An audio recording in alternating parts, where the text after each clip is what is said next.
Hi guys, welcome po sa mga kaborloloy po dyan. Magandang hapon po sa inyong lahat. Sobrang lamig po ngayon guys, no? Bali, ang ituturo ko po sa inyo guys, bali order sa akin to mga darling na earrings, no? Pero yung iba stud. So, ituturo ko kung paano gagawin. Simple lang po. Bali, gantong beads ang kailangan ko. Ganto po kasi yung kanilang pinili. At saka gold po. Gold na ganitong tsura. Tsaka itong isa. Ganito po siya guys. Start na po tayo guys. So, ang kailangan din natin ito. Start na po para tapos agad. String. Magkakat na po ako guys.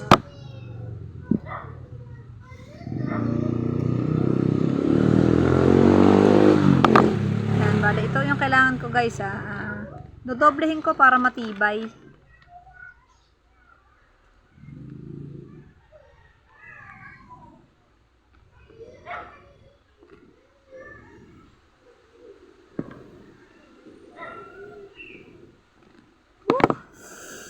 Lamig na. Ang lamig guys, sobra. Yan. Dinoble ko na siya guys. O, bali ganyan. Ikot ko na. Malambot naman po itong string na gamit ko na to. Kaya, madali po siyang bilogin. Yan. Tapos isusuot ko po dito sa heart. Bali heart po yung pinili nung nag-order sa akin. Ang tutusok ko pataas. May butas to guys. Ayan, may butas.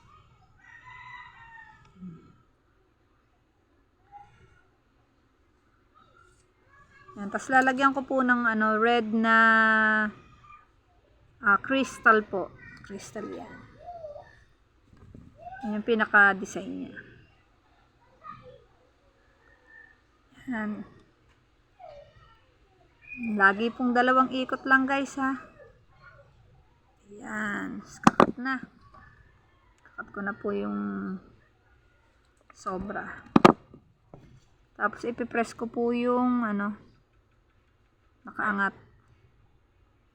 Dandahan lang. Ayan. Tapos na po siya guys. Kasi bali gumawa na po ako ng isa nito. Ayan dalawa na siya. Para mabilis po yung ating tutorial. Bali isasabit ko na po siya dito. Ito.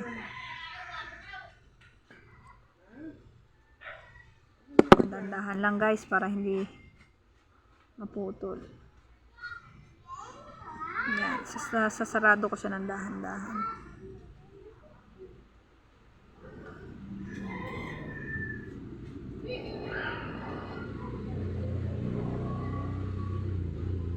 Guys, ito yung gagamitin yung pang-open ha, yung ganitong long nose. Huwag po yung ganito kasi mapapangit po yung ating stud. Magkakaroon po siya ng ng gitli-gitli. Yan. So, lagyan ko naman ng konting design guys para medyo social naman konti tignan. Ito po, pwedeng simple lang po pero gawan po natin ng design na iba.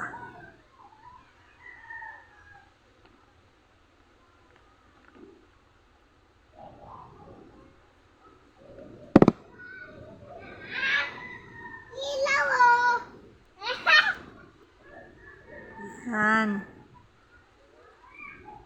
Papasok ko na guys itong isa.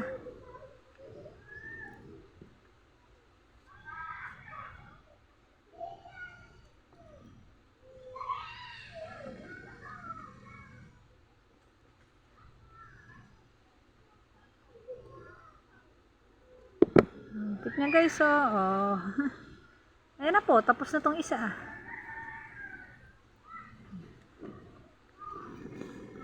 So, bali ganyan po siya. Parang baliktad pa nga yung lagay ko. Pero madali lang po yan pag baliktad. Hayaan na lang po nating baliktad. Para mabilis po ang video. Dito ko na lang po ayusin sa kabila. Open ko na yung isa. Papasok ko na po yung isa.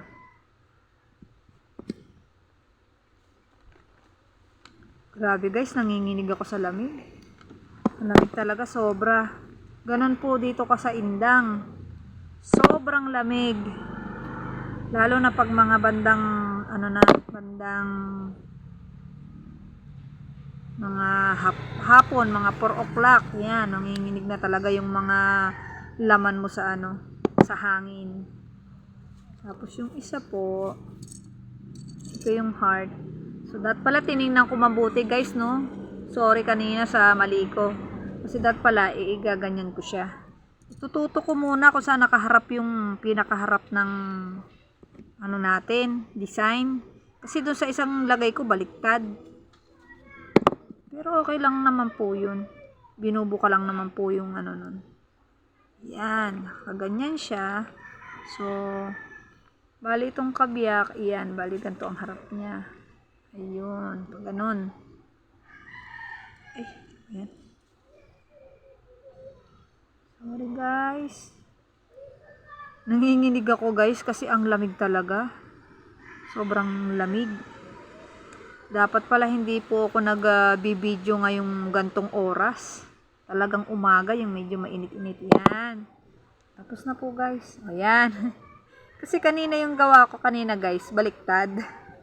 Itong isa.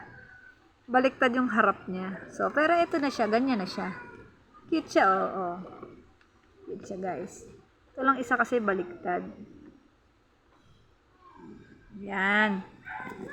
Bali, meron po akong ginawa dito namang iba naman po na klase. So, stud siya. Bali, dinidikit po siya sa likod. Ito naman pong isa is sinasabit. Ang cute niya guys. So, gold siya. Ito naman silver. Stainless steel. Stainless steel po siya guys. So, magdadagdag pa tayo guys para medyo sa bagay kahit hindi na para sa susunod naman yung ibang design na ituturo ko sa inyo. Ito na lang muna para tapos na yung ating video guys. Ayan o. Bali stud siya guys na gold na heart po siya. Tapos nilagyan ko po siya ng palawit. Ito po yung ganito. Heart po. Yung isa, parang kanina tingin ko baliktad, pero parang umiikot-ikot. Siguro baka ganun lang po siya. Ayan. Salamat po guys. Thank you for watching. Sana may natutunan naman po kayo for today. Kahit na hindi po ganun ka gaganda ang aking mga gawa, itinuturo ko po yung mga simpleng mga design lang na matututunan nyo po sa video na tutorial ito. Maraming pong salamat. Thank you for watching.